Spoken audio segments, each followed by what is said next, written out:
Ema ho idade adultu husi tinan sanulu racing hitu to tinan nenulu hamutu ke rihung atus rua nulu racing rua atus tolu nulu racing hat iha munisipio dili simona vacina iha tinan rihun rua nulu racing ida to tinan rihun rua nulu racing rua.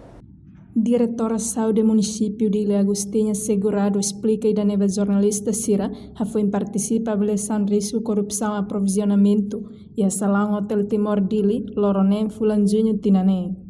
Município Dili iha asik nili entry dados nabe mahkamah anual tudo kata ita iha Dili na fating ba iha vacina adulto ita atingiano 87,8%, iha segundo dose ita iha 82%. Vai iha progresso vacina Pfizer nia ita iha 98,7%. Depois vai a segundo dose ita iha 79,2%.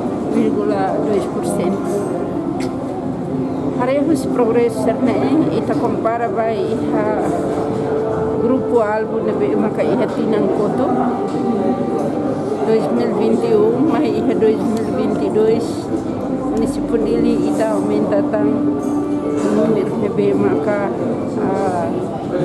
iha tarzetu nebe ita de tarzetu lolos vai iha.